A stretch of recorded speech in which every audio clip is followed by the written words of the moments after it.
So you're thinking you'd like to build a home on some raw or vacant land. Maybe you want to be closer to nature. It could be the best decision you've ever made. But it also can be very costly, be super profitable. It can be a cause for divorce. It could be better than the birth of your... Okay, that's taking it too far. But don't worry, I've got your back. If you've built before on raw or vacant land, will you please put some of your wisdom in the comments down below? Or if you're thinking about it, will you please ask them your questions? Let's make this a great place to connect and share and learn information as a community. Obviously, there are things I would have done differently, but this is our first build, so. Leslie and her husband Aaron are in the middle of building on this 2.5 acres of raw land here in Oregon, so I decided to pay them a visit last week to see some of the things that they've learned. Leslie, this is awesome. Yeah, so, okay. Welcome. You've done all your homework. You've made sure that the zoning allows for construction. You know how big you can build. You know what all the CC&Rs are. Done all that work, but that doesn't mean you can build anywhere. So you're gonna wanna know what's underneath the ground, because the soil composition and what it's made of is really important. Man, I got a big hole there. That was a mistake. Shouldn't do that. It goes beyond just what kind of rocks or what kind of rocky land there is. The soil composition matters because of the water drainage, and also it will impact your well and or septic tests or ability to get a well or septic, or the cost of those wells or septics as well. So a huge lesson I've learned, do a couple tests and understand what type of soil you are building on. Because for us, we are in a primarily DG or decomposed granite, because our lot is packed in with all the fill dirt from the entrance of the subdivision, which meant that there is no percolation for water. So when we were trying to get our septic system, we couldn't get a standard or a sand filtration system because of the type of fill dirt that was in there. So we had to get very expensive. Only place it could go was all the way back over there where it's closer to some natural soil. So originally we had our test samples done out in front, and that is why it took us 10 months to get building, is because of the delay for our septic. Oh, son of a... That's gonna leave a mark. When you are building on land, your foundation is going to cost different depending on the type of soil. A neighbor had to dig deep, $75,000 deep, and then backfill with gravel to get solid enough for his foundation. Oh, no, no, no. Another big lie that people are often sold on when building on raw land is that you can choose whatever you want.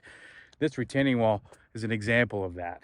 Do you think they wanted to pay $25,000 for a retaining wall? No, but they had to. Why?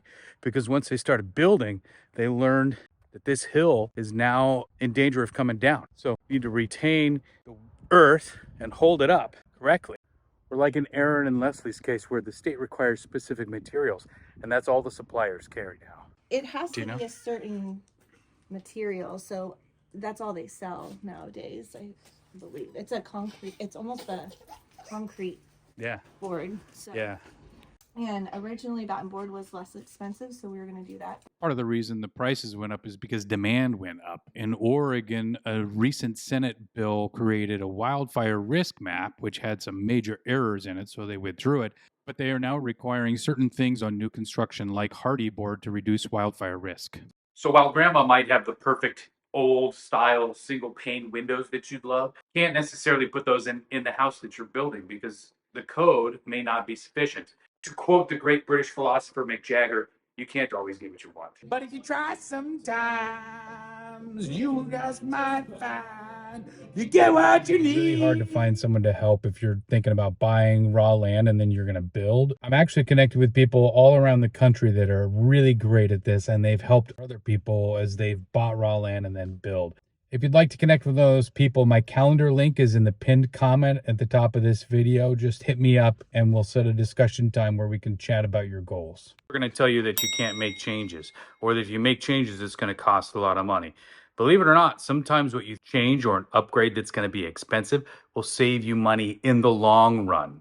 Maybe not building, but maybe over the course of owning the house, or maybe it's worth it because it's going to add real value to your home. These were not in our plan, but they evolved. Originally in the plans, they were false dormers, and I just wanted to utilize natural light. So they figured out a way with the truss company how to actually expand the trusses. And so now we have real natural light coming in from the dormers. Our big chandelier will come down there. Oh yeah, that's going to be awesome. Yeah. Leslie and Aaron had a desire to make some changes, and it's a good thing they do because I think this one really added a lot of value to their home. We pushed this wall out because when you are drawing your plot on dirt, it's an illusion. It feels so small. And you're like, no way, this can't be. So I had the plan be pushed out, and now I feel. Okay, so you'll I see feel they've like got cardboard up here in between different rafters, which is pretty cool. It's a great way if you don't want to deal with rigid insulation, so that you can still keep the airflow and the insulation doesn't touch the sheathing up there, which is really great because if you've ever done any work with rigid insulation, you know it's a mess. It's creates that dust. It's just a disaster. So this is a great way to get around that. That's both economical and also just a lot easier to do. So no area of home building has as many lies and myths and pitfalls and challenges perhaps as financing. Financing can be tricky. You don't want to call up one of the major banks in the US or in another area and ask them for money. That is often not the best route. What you're going to want to do is go down to your local bank and or credit union. You should probably have a relationship with them already. Unless their name starts with S, a high. Too soon? No? Too soon? we did not go through a bank, and there is a way to make it happen. You got to be really organized with your dream. And if someone tells you no, they are the wrong person to ask. Yes.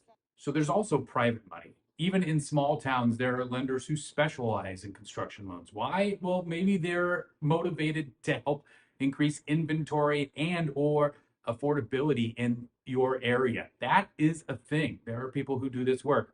In some states, insurance is getting harder and harder to come by. In California, for instance, you might not be able to get insurance for a flood right now or wildfire if you're in an area that's been prone to wildfires recently. Getting homeowners insurance can be quite a challenge. I know building anywhere out here in the county, you're going to struggle finding homeowners insurance. We lucked out, and I called probably 6 different places, and finally we got insured. But if you have to get insured through your mortgage company, it's going to be so expensive. So. However, these states are starting to figure that out. And as a result, they're putting in programs that can help insure homes or cover the gap between what you can get insurance for and what your home's worth. These innovative programs are really helping. Insurance is not something that will keep you from building. That's a total lie. And if someone tells you no, they are the wrong person to ask. Yes. So, yep. Every mistake is terrible. I know that's what you're thinking, but that is a lie.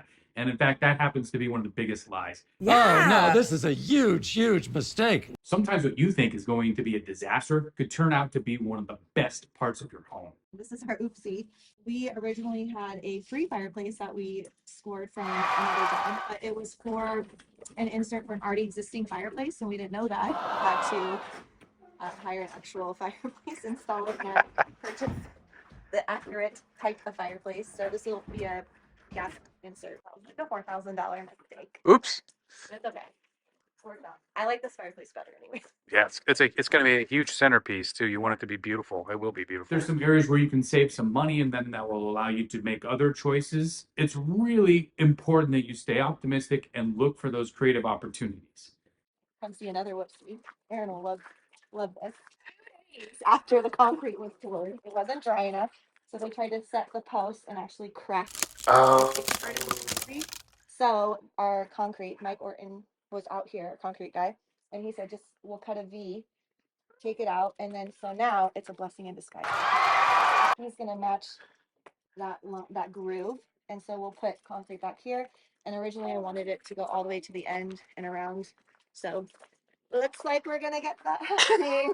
You have to be really flexible with your ideas and get creative.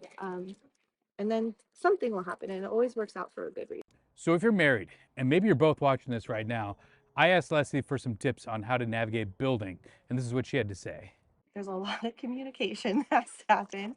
I think planning certain times to sit down and talk. Don't talk at the end of the night about things because we're tired. We will take full days and kind of go through next steps. But Aaron's great because he could give a rip what the inside looks. So what mama wants, mama gets. But we're both going to be living here, so we both have to compromise and listen to each other. But having a new baby, living at your parents, and building a house, I wouldn't suggest. It's not for the. Hey, but you're upright. You're doing well. You're alive. We could have been living there, so I'm just thankful we're not living in that right now. Now, if you want more information on building on raw land or some real stories from people who have done it, check out this video where I talk with another person who's done the same thing. Don't tell your dreams to people that are going to be naysayers. Yeah.